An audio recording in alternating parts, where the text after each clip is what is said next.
এটা বাস্তবে মিলিয়ে নেবে, আমার কথা নয়। জানো, যার যত তালা বাড়বে তার তত জ্বালা বাড়বে। যত কম রোজগার করবে, যত অর্থ কম থাকবে, আমার ওই ছেলেটাকে ভালোবাসতে জানবে। আর যেই চাইতে চাইতে বাবা চাওয়াটা বেড়ে যাবে, সারাদিনের মধ্যে আর ভগবানের ডাকবার সময় পাবে না। ভগবান বলে তিনতলা বাড়ি দিয়েছি, আমার ডাকে মাঝে মাঝে ডাকে, এবার ছতলা করব। আর ছতলা যখন করে দেব দেখবি চিরজনমের মতো আমায় ভুলে গেছি। ভগবান এটাই করে। ওই জন্য সবার কাছে নিবেদন, ভগবানের কাছে যদি কোনোদিন কিছু চাইতে হয়, একটা জিনিস চাইবে, দয়াময় তুমি না চাইতে আমার সব দিয়েছ, তবে তোমার কাছে আমার নিবেদন, আমি যেন মৃত্যুর আগের দিন পর্যন্ত যেন কৃষ্ণ বলে কাঁদতে পারি।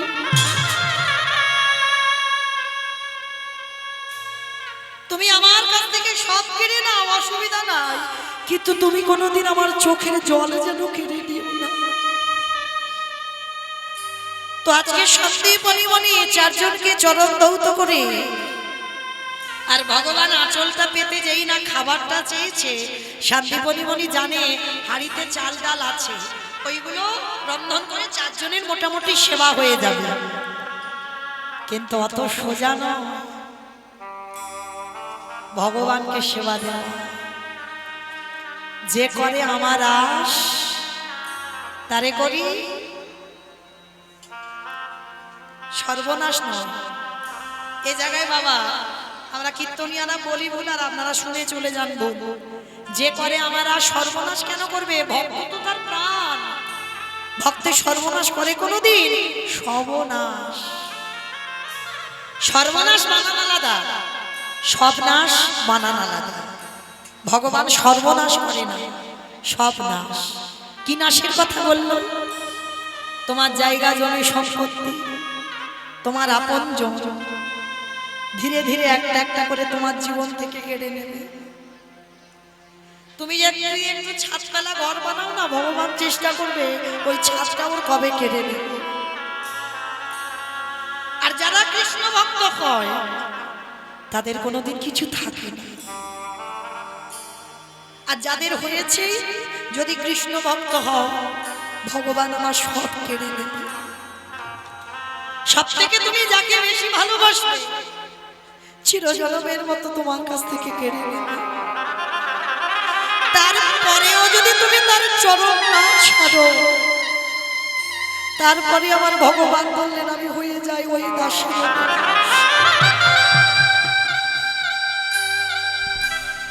সন্দীপনী যেই না হাড়িটা খুলেছে, মা একটাও চাল ডাল নেই। গেল কোথায়? ভগবান ঘরে ঢুকে যা যা খাবার ছিল সব খেয়ে ফেলেছে, সব নাশ করে দিয়েছে, কিচ্ছু নেই। আর এই সন্দীপনীর একটা 5 বছরের ছেলে আছে, যাকে বাবা বটু বলে ডাকতো। বটু, ওই যে সূর্য পূজা হলো না, শোনোনি সূর্য পূজায় যে বটু, ওই বটু। হ্যাঁ বটু, বটু, ও বাবা যা তো বাবা। ও বাবা তুমি কাঁদছো কেন? খোকারে, আমার বাড়ি 4 জন বৈষ্ণব, কি দিয়ে সেবা দেব বল? ও এই জন্য তুমি চিন্তা করছো? দাঁড়াও, চিন্তা করো না, তুমি দাও, আমি একটু কাছাকাছি থেকে ভিক্ষা করে এনে দিচ্ছি। বাবার কাছ থেকে ঝোলাটা নিয়েছে, ঝোলাটা নিয়ে ভগবানের কাছে গিয়ে জানাচ্ছে কৃষ্ণ। আরে ছেলে তো জানে না ভগবান ওদের বাড়িতে এসে রেডি হয়ে বসে আছে। ভগবান ধরা দিলে না ধরা পড়বে।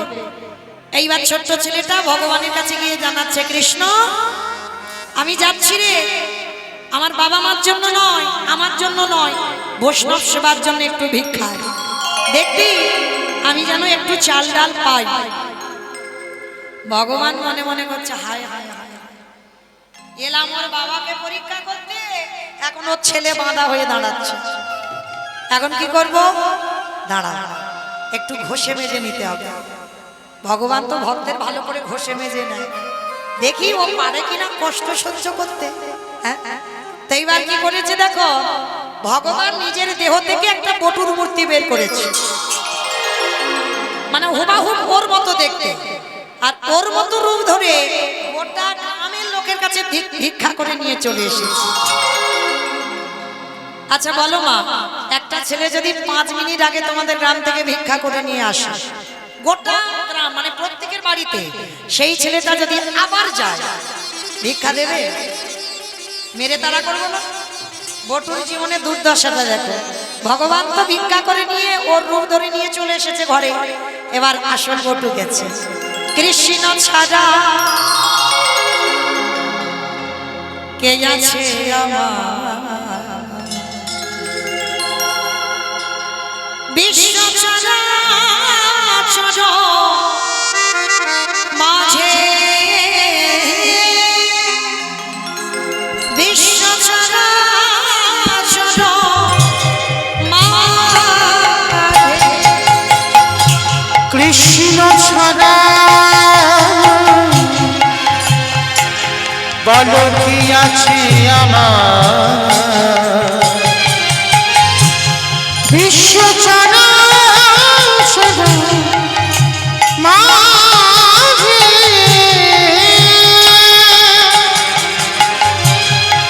বিশ্ব চরাচর মাঝে সে ছিল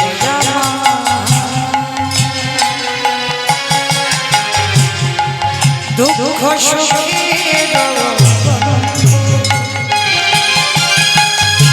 সে হলো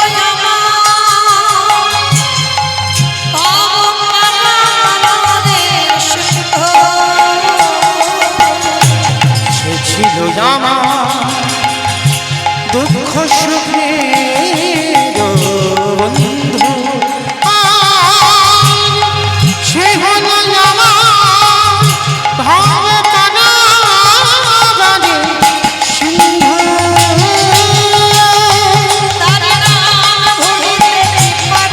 ভুলিতে কি পারি, ভুলিতে কি পারি,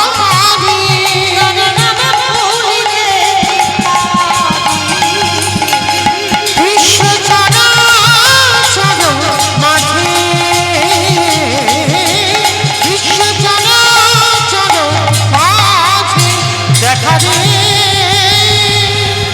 দেখা দে, দেখা দে। যেই না ব্রজমানের দরজায় গিয়ে দাঁড়িয়েছে, সমস্ত মায়েরা বলে বলেন, সকালবেলা তোর বাবা নিয়ে গেল, তুই 5 মিনিট আগে নিয়ে গেলি, আবার তোর বাবা তোকে পাঠিয়েছে। এ তো অবাক হয়ে গেল, আমি জীবনে কোনোদিন আসিনি, আমি নাকি 5 মিনিট আগে এসেছিলাম। আমা এ তো আসেনি, আমার ওই বেটা ওর রূপ ধরে এসেছিল পরীক্ষা নেবে বলে। এইবার সবার কাছে ছোট্ট ছেলেটা বলছে, বিশ্বাস করো আমি কোনোদিন আসিনি গো, আজকের প্রথম এসেছি। তবে রে এইটুকু ছেলে মিথ্যা কথা বলিস? দেখাচ্ছে মজা তোকে, দাঁড়া। ওই বেতের বাড়ি দিয়ে ছেলেটাকে বেতটা ঘাট, দূর হয়ে যা, বেরিয়ে যা, কৃষ্ণ কৃষ্ণ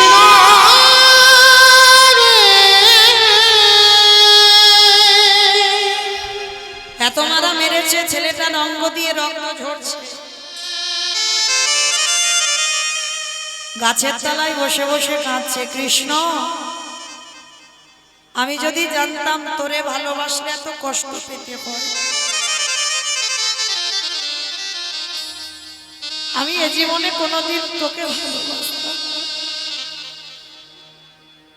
আমি বুঝতে পারিনি তোকে ভালোবাসলে এত কষ্ট পেতে হবে। তবে শোন, এ জীবনে যদি বৈষ্ণব সেবা দিতে না পারি, এ জীবন রাখবো না। এই জীবন আমি যমুনার জলে ত্যাগ করে দেব। ভগবান ওদেরই বাড়িতে তো বসে আছে অতিথি রূপে, মনে মনে ভাবছে, আরে ছেলেটাকে কি আমি বেশি সাজা দিয়ে ফেললাম? দাঁড়াও, ছেলেটাকে বাঁচাতে হবে। একটা পাখির রূপ ধারণ করে কানের কাছে গিয়ে উড়ে উড়ে বলছে, "এই, তোকে কেউ মথুরায় দিল না তো, তুই বৃন্দাবনে চলে যা। বৃন্দাবনে গেলেই তুই চাল ডাল পেয়ে যাবি।" ছোট্ট ছেলেটার মনে আনন্দ, আনন্দে গদগদ হয়ে নাচতে নাচতে যমুনার ঘাটে গেছে।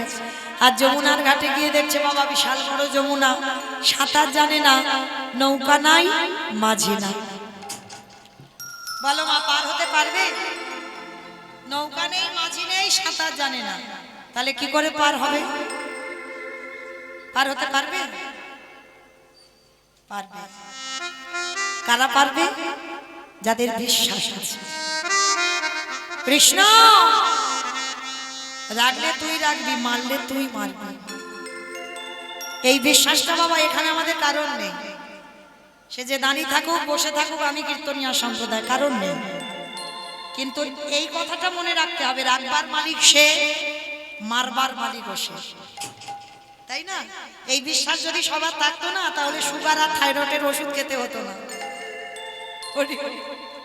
রাখলে তুই রাখবি, মারলে তুই মারবি, তাহলে ওষুধ খাবো কেন?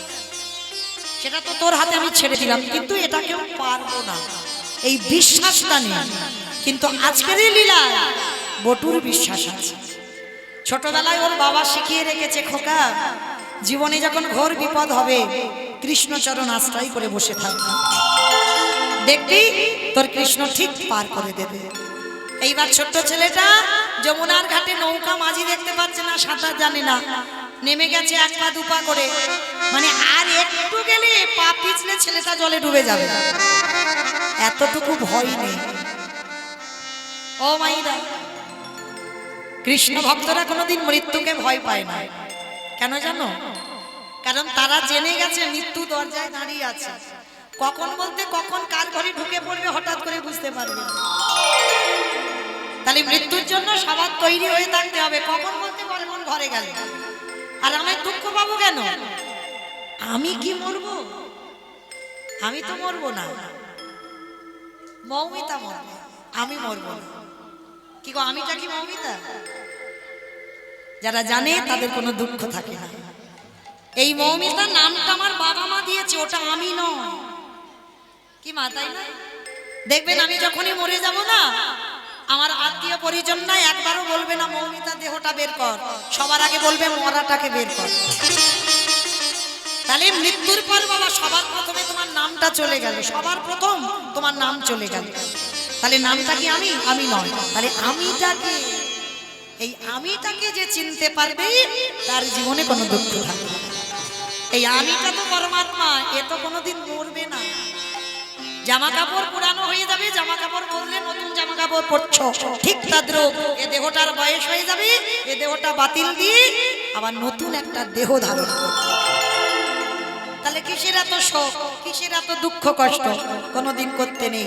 আর কৃষ্ণ ভক্ত না মৃত্যুর জন্য তৈরি হয়ে থাকে সব সময়, কখন বলতে কখন ঘরে ঢুকে যায়। তো আজকে ছোট্ট বিহার হরি বল, ছোট্ট ছেলে বটুর, তার এক বুক বিশ্বাস, রাখলে তুই রাখবি, মারলে তুই মারবি। চোখটা বন্ধ করে গলা পর্যন্ত নেমে গেছে, ওমা আর একটু পা পিছলালেই ডুবে যাবে, তবু ভয় নেই। চোখ তো খোলেনি, মানে চোখ বন্ধ করে মরবে। চোখটা বন্ধ করে যাচ্ছে, গলা পর্যন্ত নেমেছে। দয়ালে তোমার লীলা খেলা, দয়ালে তোমার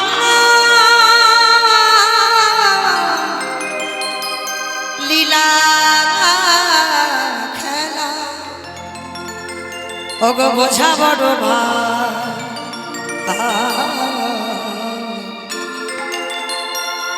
দিনের বন্ধু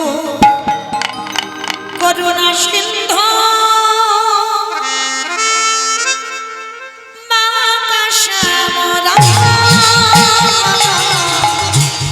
দয়াল বন্ধু করুণা সিন্ধু,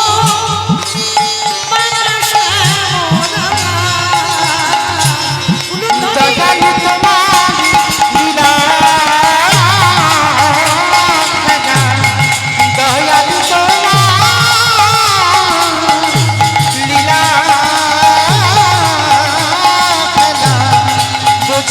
করো দিনের বন্ধু করুণা সিন্ধু বাতাসে মোরা দিনের বন্ধু করুণা সিন্ধু বাতাসে মোরা তুমি তো সেই ব্রজের রাধা,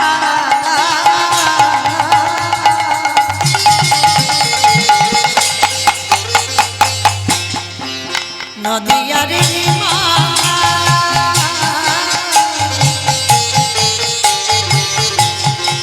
কৃষ্ণপ্রিয়ার বুকে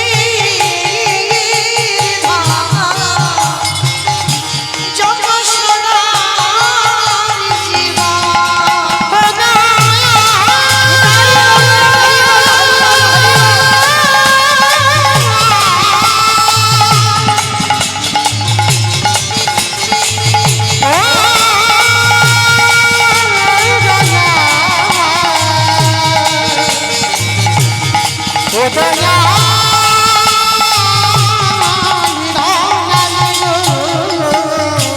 সকাল সাজে তোমার নামে, আমার এই সকাল সাজি তোমার নামে সুখে সারিবা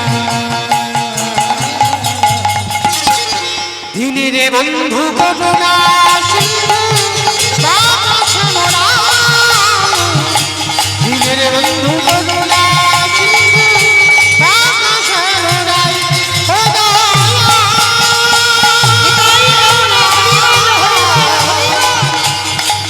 ও দয়া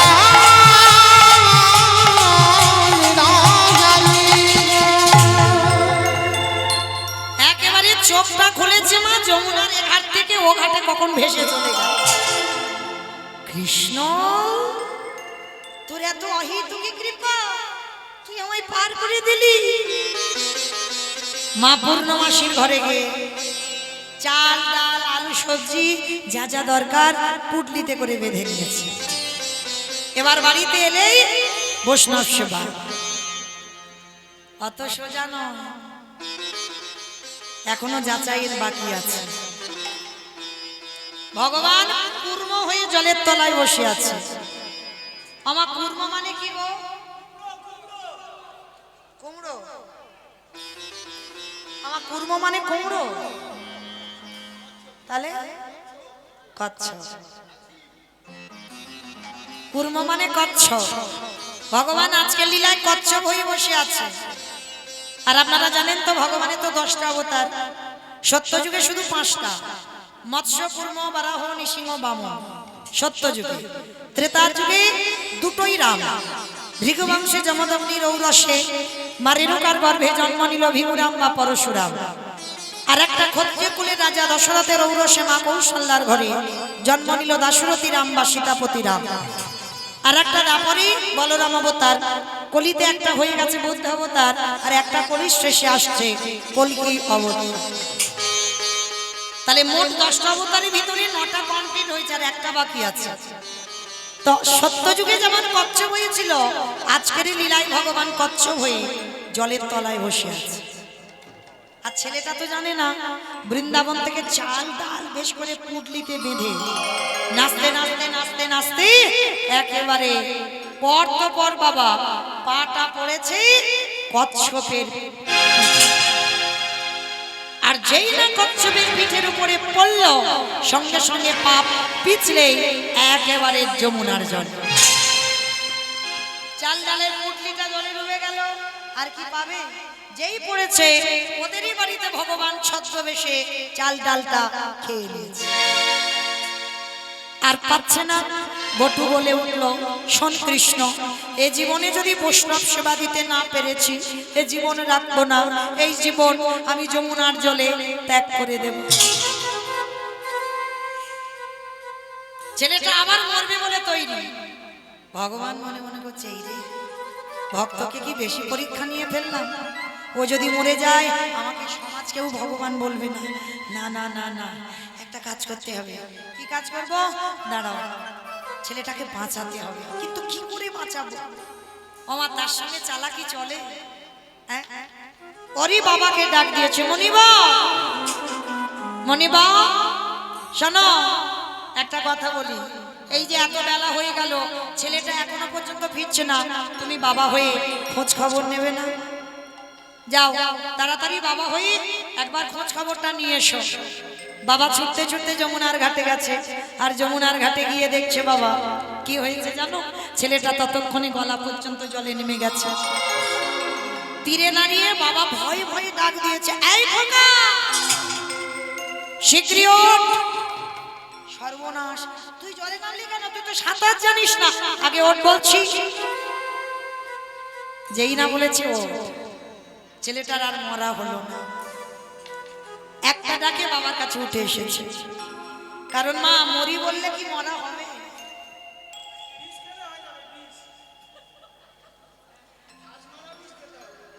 বিষ খেলে হবে? ঘাস মারা কি বাবা, ঘাস মারা বিষ খেলে মরবে? ও মা, এদিকে আবার বলে জ্বালানি বিষ, মানে কত বিষের নাম জানে এরা। কিন্তু মা যত জ্বালানি খাওয়ার ঘাস মারা খাও, দিন যদি না ফুরায় কোনো দিন তোমার বাঁশি বাজবে না। কারণ আমি নিজের চোখে দেখা জ্বালানি আর ঘাস মারা খেয়েও এখন দিব্যি সংসার করছি। মৃত্যু নেই তো, যত ছটফট করুক না কেন, আর একবার খেলে মা যদি দ্বিতীয়বারে ওই হাসপাতাল থেকে ফিরে আসে, দ্বিতীয়বারে আর খাবে না। তাহলে মরি বললে মরা হবে না। ওই জন্য শাস্ত্র বলছে বাবা, কেউ খেয়ে মরে, কেউ খাইয়ে মরে, কেউ নিয়ে মরে, কেউ দিয়ে মরে, কেউ দেখে মরে, কেউ শুনে মরে, কেউ বলে মরে, কেউ ভালোবেসে মরে। যা যা কথাগুলো বলছি বাবা, একটা কথা গ্রন্থের বাইরে যাবে না, সব শাস্ত্রে আছে। কারণ জানা থাকলে উত্তর দেবেন, কেমন? আর না বলতে পারলে আমি বলে দেব। খেয়ে মরেছিল কে? বাকাসুর। বাকাসুর খেয়ে মরেছিল, আমার কীর্তন শুনে। বাকাসুর খেয়েই মরেছিল, কারণ কৃষ্ণ বসতে গেল, এমন গিলে খেতে গেল, বাকাসুর বধ হলো। আর পরেরটা মায়েরা বিশেষ করে বলতে পারবে, কেমন? তবে ভাবতে হবে। খাইয়ে মরেছিল কে? পুতনা। স্তনে বিষ মাখালো, 6 দিনের ছেলে কৃষ্ণ এমন করে টান দিল, পুতনা বধ হলো। তাহলে খেয়ে মরলো বাকাসুর, খাইয়ে মরলো পুতনা। নিয়ে মরেছিল কে? আমি অপশন দেব, আপনারা খুঁজে বের করেন। রামায়ণ।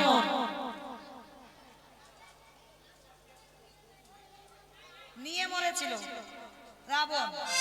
রাবণ সীতামাকে নিল, যার জন্য 1 লক্ষ ছেলে, 16 লক্ষ নাতি, বংশে বাতি দেওয়ার মতো কেউ ছিল না। তাহলে খেয়ে মরলো, খাইয়ে মরলো, নিয়ে মরলো। দিয়ে মরেছিল কে? অপশন মহাভারত। কর্ণ। সুন্দর। কর্ণ কবচ কুণ্ডল দিল, ওই জন্য কর্ণ বধ হলো, না হলে বধ হতো না। তাহলে খেয়ে মরলো, খাইয়ে মরলো, নিয়ে মরলো, দিয়ে মরলো। শুনে মরেছিল কে? অপশন মহাভারত।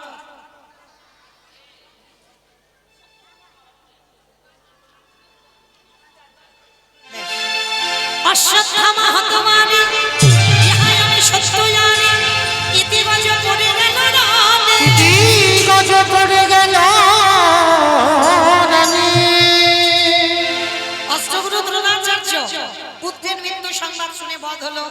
তাহলে খেয়ে মরলো, খাইয়ে মরলো, নিয়ে মরলো, দিয়ে মরলো, শুনে মরলো। বলে মরেছিল কে? দক্ষ রাজার 7টা মেয়ে ছিল, তার ভিতরে ছিল একটা সতী। দক্ষ যজ্ঞ হলো, সব জামাইকে বলেছিল, কিন্তু আমার বাবা শিবকে বলে। তখনই সতী বিনা নিমন্ত্রণে বাপের বাড়ি গিয়েছিল, আর গিয়ে বলেছিল, বাবা তুমি সব বোনেদের, জামাই বাবুদের বললে, আমার স্বামীকে কেন বললে না, নিমন্ত্রণ করলে না? বলে আজকের কেন, কোনো অনুষ্ঠানে তো স্বামীকে বলবো না। কেন বাবা? অপরাধ? অপরাধ নয়, তুই যে স্বামীর হাত ধরেছিস, ওকে যদি বলি, ও তো ভূত পেতনি নিয়ে আসবে, আর আমার যজ্ঞ লণ্ডভণ্ড হয়ে যাবে, ওই জন্য ওরে বলা যাবে না। তাহলে পিতা, সতী নারী আমি প্রতিনিন্দা শুনলাম, এই মুহূর্তে তোমার ওই যজ্ঞে অগ্নিটা জ্বলছে, ওই অগ্নিতে আমি আমার দেহ ত্যাগ করব। দেহ ত্যাগ করে দিল। তাহলে খেয়ে মরলো, খাইয়ে মরলো, নিয়ে মরলো, দিয়ে মরলো, শুনে মরলো, বলে মরলো। দেখে মরেছিল কে? হিরণ্যকশিপু। প্রহ্লাদকে বলেছিল, প্রহ্লাদ তোর হরি কোথায় থাকে? বলে যেদিকে তাকাই সেদিকে আমার হরিময় জগৎ। এই এই ফটিক স্তম্ভে তোর হরি আছে? বলে আছে। ফটিক স্তম্ভে মানলো, আর ভগবান ওই ফটিক স্তম্ভে রড সিমেন্টের ভিতরে বসেছিল। ভক্তকে কত ভালোবাসে দেখেন ভগবান, কত দীনতার প্রতিমূর্তি। ওই রড বালি সিমেন্ট ভেদ করে দেহটা মানুষ, মুখটা পশু। আমার কোন ঠাকুর গো? গণেশ ঠাকুর, গণেশ ঠাকুর। গণেশ ঠাকুর নাকি? নৃসিংহদেব, নরসিংহ, বেশ নরসিংহ। আর ওই রূপটা ধরে একেবারে হিরণ্যকশিপুরকে শূন্যে তুলে নিয়েছিল। আর যেই না শূন্যে তুলে নিল, হিরণ্যকশিপুর হেসে উঠেছিল, পারবে না, কখনো তুমি আমায় মারতে পারবে না। ভগবান বলছে কেন পারবো না? বলে আরে মূর্খ, আমি তো অমরত্ব পেয়েছি। ভগবান বলছে তোমারে কে অমরত্ব দিল? বলে কেন আমাকে অমরত্ব দিয়েছে ব্রহ্মা। হায় হায় হায় হায়, ব্রহ্মা নিজে অমর নয়, ওরে নাকি অমরত্ব দিয়েছে। না অমরত্ব নয়, অমরত্বের মতো। বলে কিরকম? বলে নারী নয়, পুরুষ নয়, পশুতে আমায় মারতে পারবে না। ভগবান বলে ওরে মূর্খ, ওই জন্য তো আমার এই রূপটা ধরা। আমি নারী তো নয়, পুরুষও নয়, পশুও নয়, এই রূপটা ধরেছি তোরে মারবার জন্য। বলে তবু মারতে পারবে না। বলে কেন? বলে আমি জলে মরবো না, স্থলে মরবো না, অন্তরিক্ষে মরবো। বলে জলের স্থলে অন্তরিক্ষে তোরে মারবো না, আমি মারবো আমার জানু দেশে। হিরণ্যকশিপুর হেসে উঠেছে, তবু মারতে পারবে না। বলে কেন? বলে আমি ঘরে মরবো না, ঘরের বাইরে মরবো না। ভগবান হেসে বলছে মূর্খ, আমি ঘরে মারবো না, ঘরের বাইরে মারবো না, মারবো কোথায়? তোর ঘরের চৌকাঠের উপরে দাঁড়িয়ে। আর ঘরের চৌকাঠটা বাবা, ওটা ঘরের ভিতর নয় আর বাইরে নয়, ওই জায়গায় বধ করেছিল। বলছে তবু মারতে পারবে না। বলে কেন? বলে তার একটা কারণ, আমি তো দিনে মরবো না, রাতে মরবো না। বলে দিন রাতের মাঝখানে মারবো, গোধূলি বেলায়। বলে তবু মারতে পারবে না। বলে কেন? আমি মাসে মরবো না, বারে মরবো না। এই সময় আমার ভগবান একটু চিন্তায় পড়ে গেল, মাসে মরবো না, আবার বারে মরবো না। আমার কোন মাসকে মাস বলে না, কোন বারকে বার বলে না। দাদা ভাই বললেন মল মাস, আমার কথা নয়, মহাজনগতস্য পন্থা। তবে মা যারা এই কজন আছো আছো শুনে নিও, আর যারা হাসেনি কীর্তন আসলে তাদের কিন্তু বলবে না, আমি বলে যাচ্ছি কেমন? তোমরাও মাস্টারি করবে। বলতো দিদি কোন মাসকে মাস বলে না, কোন বারকে বার বলে না? তারা তো জানে না, তোমরা শুনে যাচ্ছ। যেটা হচ্ছে পুরুষোত্তম মাস, মল মাস। আর এই মাসটা সৃষ্টি করেছিল হিরণ্যকশিপুরকে মারবার জন্য। তাহলে ওই মাসেই হিরণ্যকশিপুর বধ হলো। আর যেই না রূপটা দেখলো, দেখেই চলে গেল। তাহলে খেয়ে মরলো, খাইয়ে মরলো, নিয়ে মরলো, দিয়ে মরলো, শুনে মরলো, বলে মরলো, দেখে মরলো। আর একটা বাকি আছে, ভালোবেসে মরেছিল কে? বলো।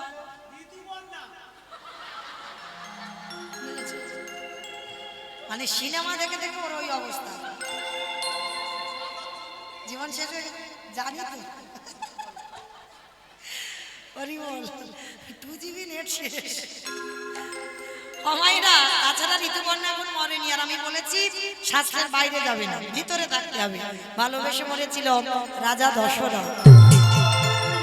কাকে ভালোবেসেছিল? রামকে। রামকে